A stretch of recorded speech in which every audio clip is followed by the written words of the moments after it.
Think stars are having all of the fun? No. No pressure tonight. These days, nobody's making more and spending more than the button-down badasses of Wall Street. In the next hour, we'll tour the hedgerow mega homes they're buying with all that hedge fund cash. Come on! Wake Carrington's the largest estate in Greenwich, and it's $25 million. Show you the insane mega yachts and jumbo jets paid for with their mind-boggling bonuses. I'm just wondering now, what do you need a commercial-size airliner for? And reveal how big-name charities are just another excuse to flash their cash. They raised in one night $71 million. Oh, yeah! Plus, we'll introduce you to the high-priced matchmaker who pairs money guys with the world's hottest babes. Programs start at $15,000 and go as high as well into the six-figure range. And we'll even get an exclusive look inside the ultimate bachelor life of one of Wall Street's highest rollers. I love to have fun, and I really do like the best things in life. Buy low and sell very, very high. I just wanna live. This is the fabulous life of billion-dollar Wall Street ballers.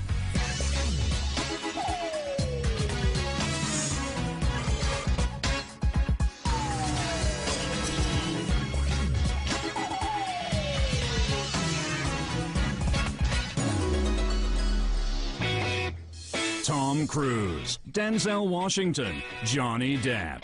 They're the highest paid movie stars in Hollywood, raking in a combined $134 million in 2006. Sounds like a lot of cash, right? Not quite. Free your mind. If you want a real paycheck, get a job on Wall Street, like hedge fund manager Paul Tudor Jones. He takes home an estimated salary of $800 million a year. And get this, he isn't even Wall Street's top earner. These Wall Street tycoons are making so much money, it is almost hard to comprehend. They're making more money than Fortune 500 CEOs, than celebrities. Check out the pay stubs of Wall Street salary superstuds, starting with Louis Bacon. This mega-rich hedge fund manager brings in an estimated $400 million a year. And hedge fund manager Bruce Kovner, he used to drive a New York City cab. Oh, yeah! Today he hauls in an estimated $800 million a year. Then there's hedge fund king Stevie Cohen. He's so media shy, we were lucky to land this one candid snapshot. But there's nothing mysterious about his massive Wall Street income. I just wanna live. Stevie makes an estimated $1 billion a year. Oh, yeah! But no Wall Street paycheck power broker can touch this guy. Wall Street heavyweight Edward Lampert. Eddie's so rich, in 2003 he was actually kidnapped and held in a motel room for 39 hours. The ransom, $1 million. But Eddie bargained them down to 40 grand. Lunch money for a guy like Eddie, he earns $1.5 billion a year. These guys can basically have anything they want. They've got so much money that they're only limited by their imagination. And with money like that, you'd better believe these Wall Street guys have some outrageous mega homes. Wall Streeters actually own the biggest and most expensive property in Manhattan. You'd think it'd be celebrities or Donald Trump, but it's actually the people of Wall Street. Like finance heavyweight Steven Schwartzman. During his years on Wall Street, he's racked up a net worth of $2.5 billion. Yeah. So it's no surprise that he and his wife Christine live here, in this high-rise on Manhattan's swanky Upper East Side. Their apartment, a 35-room spread that spans 3 floors and measures an unheard of 20,000 square feet. The cost? Over $30 million. What you have to understand is the average size apartment in New York City is 1,300 square feet. You can fit 15 of the normal sized apartments in his huge apartment. Hold it now. Yeah, Steve likes his square footage, but not quite as much as financier Jeffrey Epstein. Jeff was a high school math teacher until he traded his blackboard for the big board in 1976, eventually launching his own exclusive finance firm for billionaire clients. But he just couldn't keep out of the classroom. So when he was shopping for a new house, he bought himself an entire schoolhouse and transformed it into the largest single residence in all of Manhattan at a whopping 51,000 square feet. Oh, yeah. The school cost about $20 million, and he's dropped $10 million just renovating it. It has incredible bells and whistles, closed-circuit televisions, a heated sidewalk out front, so the snow melts. But it wasn't just size that financier J. Christopher Flowers was after when he went out to buy himself a new Manhattan pad on the Upper East Side. In 2006, he set a real estate record for the most expensive single-family residence in New York City. Financier J. Christopher Flowers laid down $53 million for the Harkness Mansion on the Upper East Side. J. Christopher Flowers has the most unbelievable setup in the city. I mean, people in New York, even rich people, live in apartments. But this guy has an entire mansion right in the middle of the city. But when life in the Big Apple becomes a drag, Wall Streeters head for the suburbs. And in the heady world of hedge fund managers, only one burb cuts it: Greenwich, Connecticut. Greenwich, Connecticut has become the place to be for hedge funds.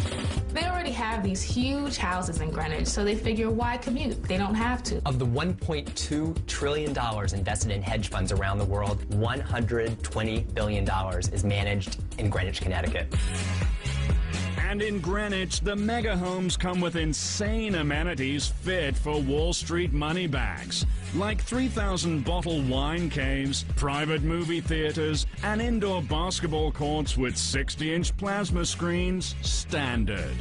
Perfect for our $800 million a year earner, Paul Tudor Jones. With a net worth of $2.5 billion, he was primed for the Greenwich good life. So he bought this 13,000 square footer on the town's Tony Bellhaven Peninsula. He bought it in 1994. It's now said to be worth between $50 and $60 million. Paul Tudor Jones's home is so big, people have compared it to a national monument. Yeah, call it Mount Cashmore. But it's a pile of rocks compared to the Greenwich home of hedge fund manager Edward Lampert. At age 44, Eddie is one of the country's youngest billionaires, with a net worth of $3.8 billion. And in 1999, Eddie dropped $20 million on his Greenwich mega mansion and then tore it down so that he could build this place. A 5.8-acre super mansion and one of the most over-the-top compounds in town. But no hedge fund big boy has conquered Greenwich real estate like the $1 billion a year Stephen Cohen. In 1998, he paid nearly $15 million in cash for this 14-acre estate. It's 31,000 square feet, which is basically the size of the Taj Mahal.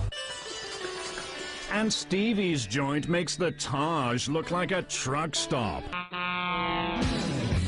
Not only does he have a 30-room main house, the property also includes a 12,000 square foot sports annex, including a basketball court, a swimming pool in a glass dome, and a skating rink with a 700 square foot cottage just for his personal Zamboni. Plus, Stevie added a 20-seat movie theater. The foyer ceiling, it's a recreation of the stars as they appeared on his wedding night. Hold it now. But just when you thought Wall Street abodes couldn't get any more bodacious, Greenwich real estate developers are building even bigger homes primed for the next generation of tycoons. Check out Lake Carrington, the largest home ever to hit the Greenwich market. Lake Carrington is the largest estate in Greenwich, and it's $25 million. An estate like Lake Carrington's never been built before, and it'll never be built again. Yeah. As co-founder of Antares Investment Partners, Joe's one of the mega home masterminds behind this mammoth 41,000 square foot spec mansion poised to hit the market in 2007. With a list price of $25 million, you'd expect the interiors to be as sweet as the exterior. Well, not exactly. The decor inside Lake Carrington is left as a blank slate, or in real estate speak, couture ready, so a designer can trick it out to the picky Wall Street buyer's specifications. I think there's a special Wall Street tycoon that wants to have the largest estate in Greenwich, and Lake Carrington is perfect for that person. The suburbs never looked so damn swanky. Coming up, it isn't just about the salary, it's about the mind-boggling bonuses. And we're revealing the biggest Wall Street bonus checks of the past year. $36 billion was given out. Come on! Plus, on Wall Street, owning a private jet is kid stuff.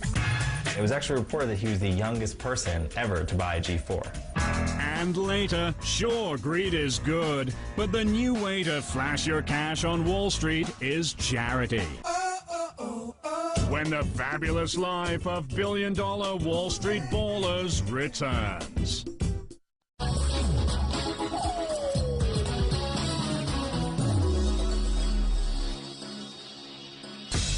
2006 was a record-breaking year for Wall Street bonuses, which means financial bigwigs received a cash windfall like never before. James Kane, CEO of the financial giant Bear Stearns, got an estimated $34 million bonus in 2006. And then there's John Mack, the big man at Morgan Stanley. His bonus for 2006? Try $40 million. But no Wall Streeter scored a bonus boondoggle like Lloyd Blankfein of Goldman Sachs. In the 06, he grabbed an unprecedented bonus of $53.4 million. When you work on Wall Street, your base salary is meaningless. Your entire compensation comes on one day when your boss hands you a piece of paper and says, "Congratulations, there is your number." 2006 was a record year for Wall Street bonuses. $36 billion was given out, and that's up from the record in 2005, which was over $20 billion. You heard right. $36 billion. That's how much the top 5 investment firms lavished on their employees in bonuses last year alone. Yeah, boy! And you'd better believe these Wall Street tycoons blow their bonuses on some truly pricey playthings. There's no such thing as first class anymore. First class means my class, my plane. It doesn't mean getting and going through a public airport anymore. Oh yeah, the big boys of Wall Street wouldn't dream of waiting by the baggage carousel with the rest of you schmucks. They've got private jet airplanes gassed up and waiting to take them anywhere they want to go. Take 38-year-old Toronto-based money man Alex Schneider. With a net worth of $1.7 billion, he owns one of the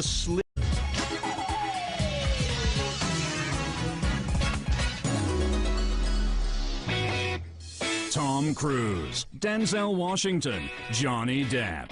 They're the highest-paid movie stars in Hollywood, raking in a combined $134 million in 2006. Sounds like a lot of cash, right? Not quite. Free your mind.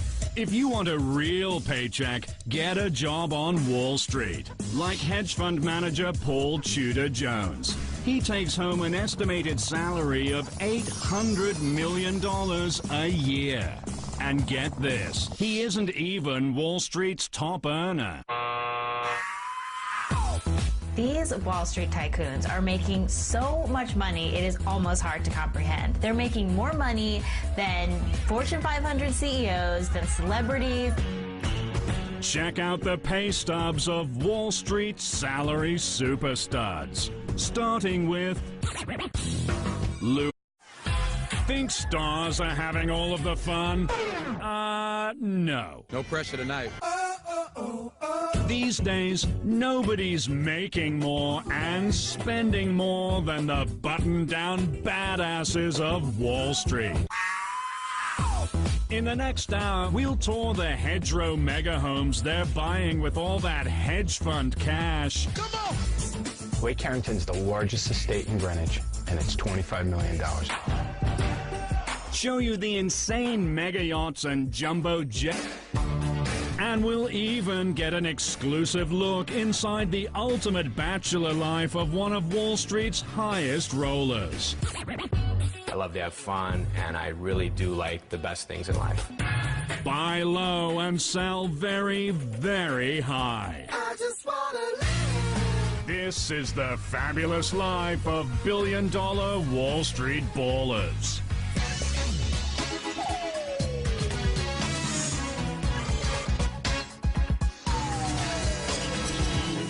That's paid for with their mind-boggling bonuses. I'm just wondering now, what do you need a commercial-size airliner for?